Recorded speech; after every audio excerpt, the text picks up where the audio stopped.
welcome to Defacto Review, a weekly roundup of news and current affairs here in Mongolia, with our commentator, economist, and columnist, Gerald Defacto. Good evening. And I'm Anand Tumurtaga. We're live on Facebook on MMB World, and you can join in the conversation on Twitter with the hashtag Gerald_Defacto. Today in our program, Mongolia has always struggled with a good qualified workforce. However, we might as well be losing them in the foreign markets. Mongolia's freedom of press compared to other Eurasian countries. We'll talk about that. And our third talk is how has political parties faltered in Mongolia and how has it affected the current political climate in Mongolia. Okay, on to our first topic.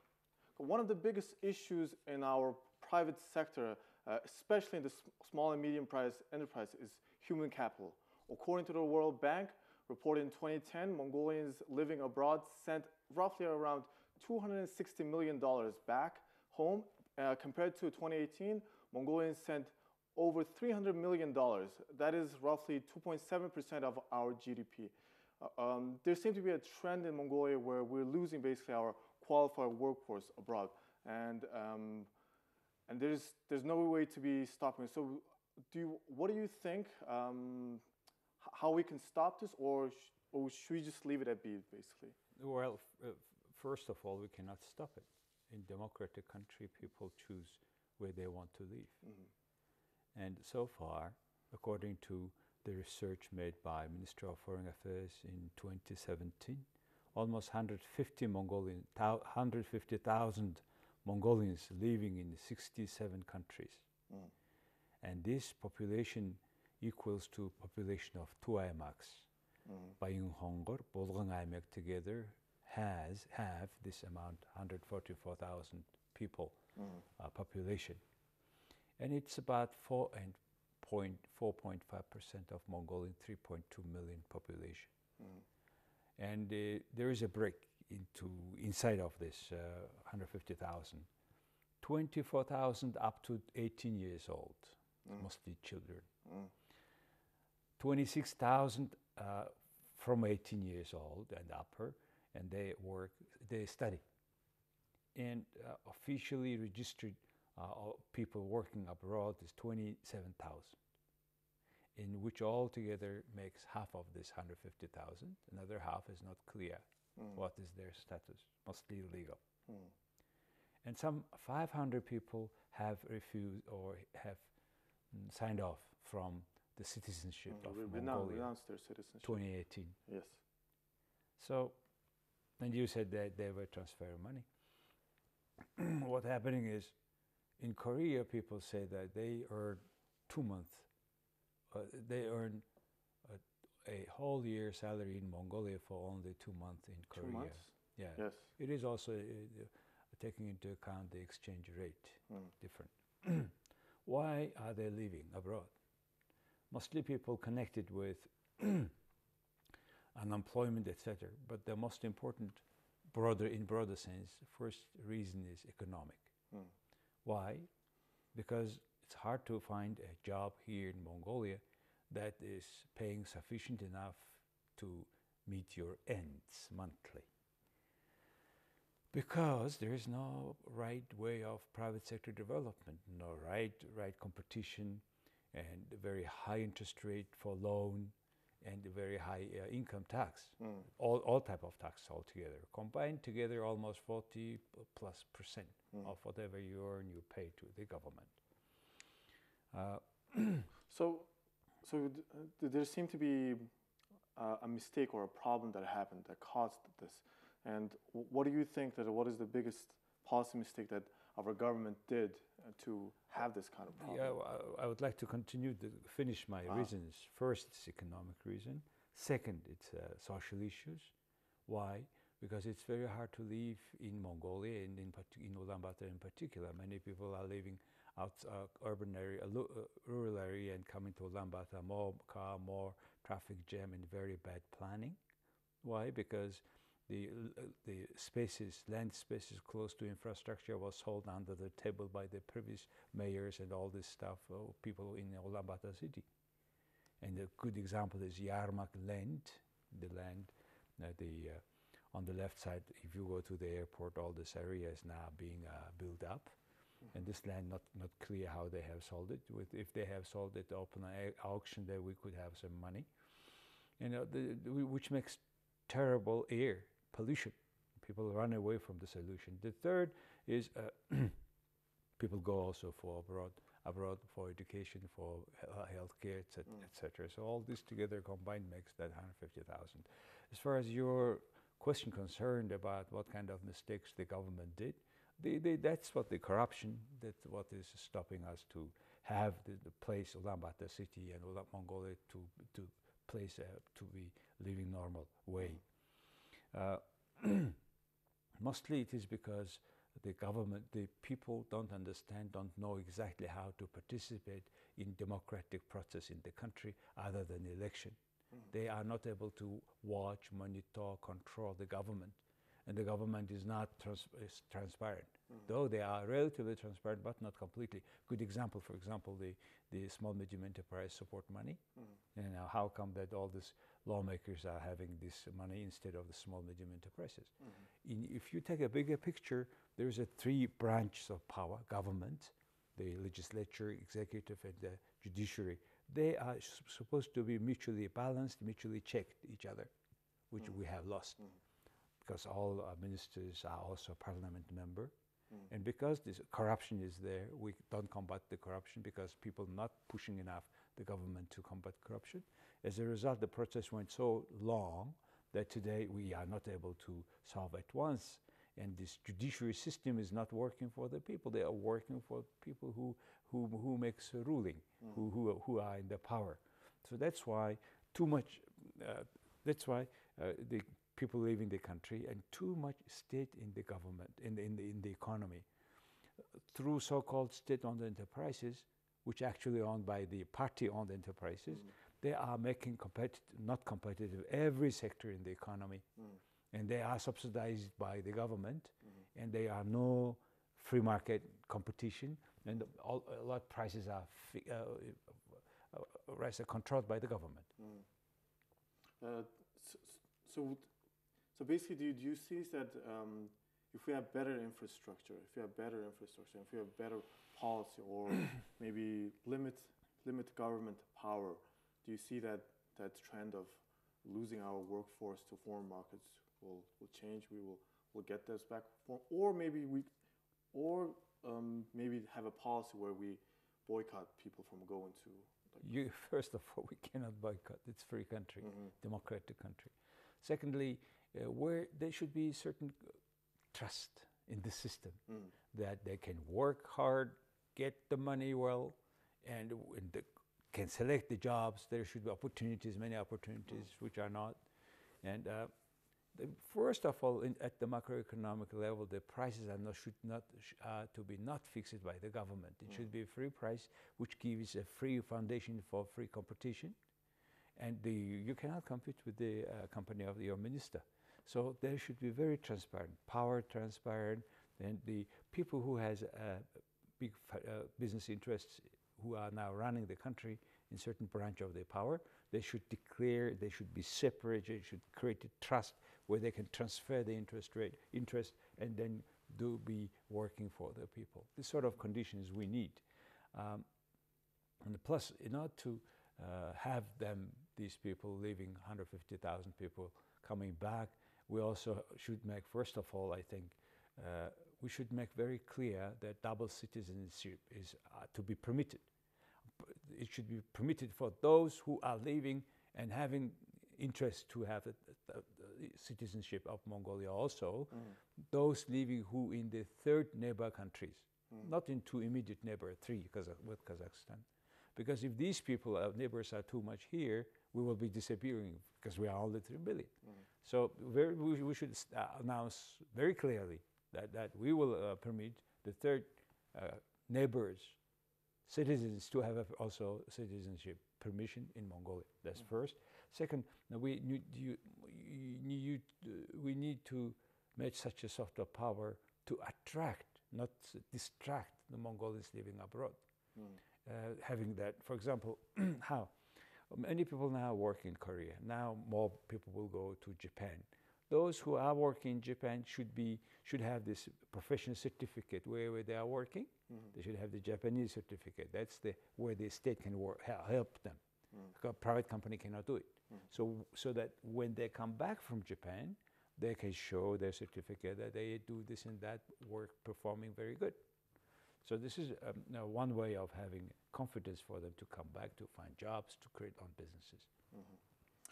Okay, moving on from that topic, our second topic, the annual Eurasia Economic Summit is organized annually by the Marmara Group of Strategic and Social Research Foundation of Turkey. Representatives of the Eurasian regional government and private sector representatives participated in the summit. And the 22nd summit was held in Istanbul, Turkey this week. You have participated in the summit and you gave a speech. Please tell our viewers what was the most important things that were discussed at the summit, and how did you, and what capacity did you participate in this summit? This Marmara Group Foundation is a Turkish think tank who is organizing this Euro-Asia Economic Summit. Summit means mostly former presidents, ministers, and the civic society, businesses coming together and discussing the issues facing by the Asians and the Europeans every year. There's 22nd. This institution is more than 33 years old, and they organized this one in 22nd times. Before me, there were mostly government officials. Our ex-presidents were there. In fact, ex-president Elbukdorj was invited, who could not make. But there were some 17, 18 presidents, prime ministers, ex-prime ministers. So they have been discussing interesting issues like artificial intelligence, a threat or solution, water and migration, water in the religion, health cooperation, populism, etc. And I was in the part where we were talking about the global dimensions. Probably I was the only person who was raising a more through the media and non-government organizations perspective in the forum. And I said that it's a very, Istanbul is a very symbolic place for meeting Asia and Africa, Asia and Europe. It's there are really the places in between Yes, it's in Europe, but it's also continents. part of Turkey, and Turkey is So, part of and Asia. I told them that I was flying from Mongolia to Turkey over 7 countries. And let's see how our situation in these 7 countries in terms of freedom, political freedom, civil liberty, and press media freedom. So I made a table, and I suggested them that peace and prosperity comes only when there is political freedom, which is democracy, and plus free market. And in those countries, free market have more or less better, at least better existing than in Mongolia. But there is a political freedom I'm missing. And I brought the table with the Freedom House information. It turned out that out of the 9 countries, Mongolia, China, Russia, Kazakhstan, Uzbekistan, Azerbaijan, Armenia, and Turkey, 9 countries where 1.7 billion people live, only 1 country is free, which is Mongolia. It is out of 7 scores it got first. From first, most free, the 7th, the least free, the Freedom House Index. And Mongolia is, in that terms, freedom, political rights and civil liberties, 1 of 7. Only Armenia, the second, 4.5 out of 7. The remaining is all not free countries: China, Russia, Pakistan, Kazakhstan, Kyrgyzstan, Uzbekistan, Azerbaijan, Turkey, not free. And in terms of press, right? And the press freedom by Freedom House, they regarded all not free. Mongolia partly free, Armenia partly free. But I went to the details. There was a Reporter Without Borders. Reporters Without Borders. Yeah, Berlin-based international think tank, which also ranked those countries by press freedom. Press Freedom Index 2018 ranked Mongolia the best one among this. Still the status problematic. We have 29 in Mongolia. The next one is 29 Armenia. The remaining is now very, very bad shape. This is China, Uzbekistan, Azerbaijan, Bad Chef, Turkey. Mm.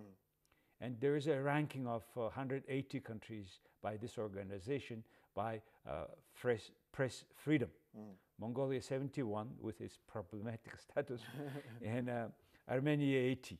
But the remaining is 100. For example, there's 176 China, Russia 149, 48, and Uzbekistan 165. In Turkey is 157. And probably I was talking about that religion, the freedom in Turkey at this conference. Why? Because there are 140,000 people are in prison in Turkey since October 21, since July 16th failed coup 2016. And most of them are teachers. 142,000 public officers are imprisoned, and also 200 media outlets are closed, and 319 journalists are arrested. Some sentenced to life, to life in a jail, and it is according to the Guardian newspaper from October 21st, 2018. And I told at the conference that, you know, journalists are people who are expressing the people's thoughts. Let the people talk. If people don't talk with the words, they talk with bullets. That was my message. Of course, I got controversial reactions, but overall, I believe I come from the understanding that people have full right to express their opinion, their expressions, even it's wrong, controversial, but people should discuss. Yes. Then you have a more guarantee for peace and prosperity than less. So Mongolia, because we are living in a free country, yes, we have problems, many political, economic problems, but we discuss it. And we listen to each part of the society. I think that's something valued very much. That's what I was expressed at this conference. Okay, moving on to our next topic. During the past 3 months, the events of Parliament and the government have led to mass demonstrations. Members of Parliament even protested against the Speaker to step down and boycott Parliament sessions, and legislative activity has stalled for more than a month. This is the longest ever stall in Parliament history in Mongolia. And you talked about these events that happened in the Mongolian government, that this is a political crisis. And you even wrote about an article that why the bridge fell. Then the source of that crisis is our political parties, basically. And more and more people recently have distrust of political parties, and most of them are concerned that they want a strong man to rule Mongolia. They want a person to look over us. They don't want any more parties to be in government, basically. And why is there so much mistrust for parties? Yeah, this is very unfortunate phenomenon in Mongolia, but it is expected, unavoidable phenomena, because party is a group of people who has a value, same value, common value, and ideology to seize the power. Yes. In a democratic way. Yes. Through elections. That's why it's a different people in different institutions. But however, because in democracy it is not possible to run the country without political power, political parties, we need to fix our political parties, which is in a very bad shape. Why? And that's why people don't like it. Political parties are bridge between people and state. Yes. But this bridge in Mongolia already broken.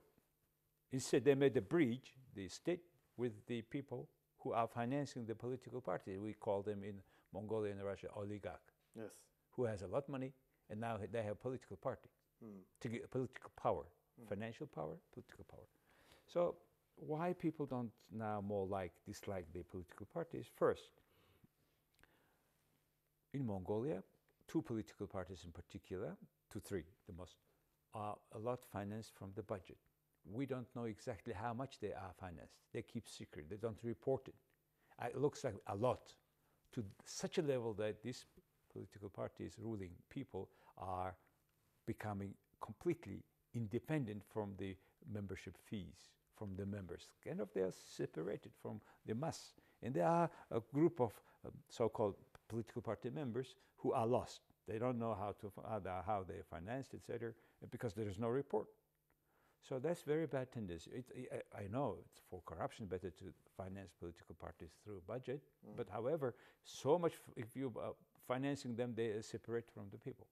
In Germany, for example, 1/3 is financed from the budget, 1/3 from the people, membership fee, 1/3 is from the donation of the political party members, including in particular people who has a high-ranking office positions.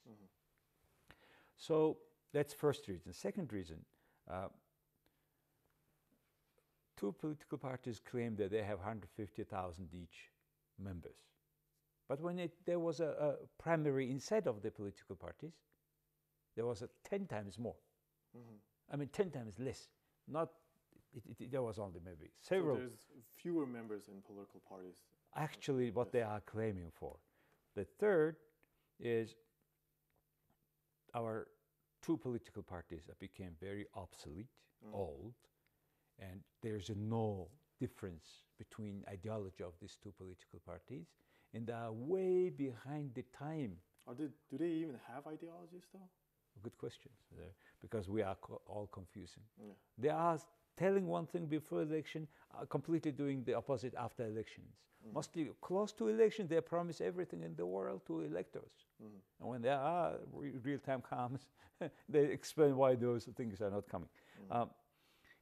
The most disadvantage of Mongolian political parties are their internal structures like the Communist Party before. They are replacing state structure. Even the Democratic Party, though? Yes. Politically, there's almost no difference in between the two political parties. So they are both very populistic. That's what became, and that's why the economy is collapsed here. That's the reason. So what needs to be done to get out of this political crisis, and does a third party can change that system, or maybe what can be done to have that, basically have more ideologies for those parties? First of all, these two political parties must be more institutional. We need more institutionalization of these two political parties. Today we have actually we have by law parliamentarian system, but we have kind of semi-presidential system today, and it should be one of them. But many countries are now moving to full parliamentarian system. Why do you say that we have a semi-presidential system? No, because the political, actually the power of president turned out rather big. They were creating laws which made him more powerful, and today he is one of the main driver of the changes. But he can't pass laws, though. He can only suggest laws. But however, he nominates all judicial system, and the previous one was nominating those people who would be more serving what their interests is, his political parties, himself, etc.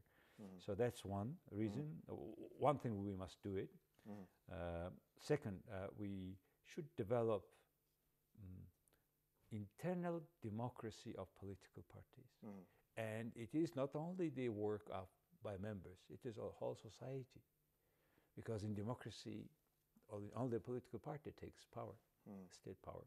So people should demand, civic society, informed people with knowledge, less emotion, but informed people with knowledge, facts. They should share their energy, their facts, their sources to solve the problem. And the political parties are a problem. Either you be member of the political parties, make inside more democratic, or if you are not member, then demand them to be more democratic from outside. That's why Defacto Institute made a special survey, first time in the history of Mongolia. We made, in cooperation with the Israeli Institute of Democracy, the internal party democracy index of Mongolian political parties. Unfortunately, out of 28, only 6 participated. The others were refusing. So it also shows that how much they are democratic.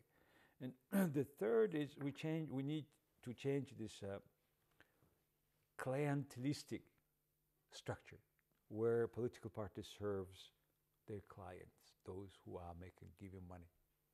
So that's the situation. So mostly it has to do of further institutionalization of political parties. That's what the agenda for Mongolia now. You talked about clientelistic system. Can you explain more broadly on that? How did our parties become more clientelistic? Like how At all levels, political parties are serving the people who are serving them. So that's why it's more client-oriented. Churches told that the democracy is not the best what we have, but it's the only one, which one worked the most. So one thing clear, we don't give political power to any individuals. We give to political parties. So the further development as an institution of political parties are the number one and key interest, and number one issue that we should solve the problem. You know, now what's happening? Now what's happening is up to now, up to last election, the two current political parties who are running the country in coalition or separately, they were so much resistant against registering new political parties, if you remember. But nowadays, suddenly, for last few months, they started to register new political parties. Now, they have registered 3 new political parties, and I'm sure they will register another maybe 7 or so. Probably we may come to election, either snap election or the regular election, we will come with more than 4 political parties. You know why? Why? Because they are fractioning the voters. So that if 2 current political parties their rating is so bad now, under about 30%. All goes down. Then the other, because there's so many political parties, none of them will have major seats. So that's why still these 2, one of them will be still running the country, most probably in coalition with 1 or 2 new political parties, like it happened in Czech Republic in 2013. Okay, well, that's all we have for today. Thanks for watching. This has been Defacto Review, and we'll see you next week on MMB World. Thank you very much. Have a good evening.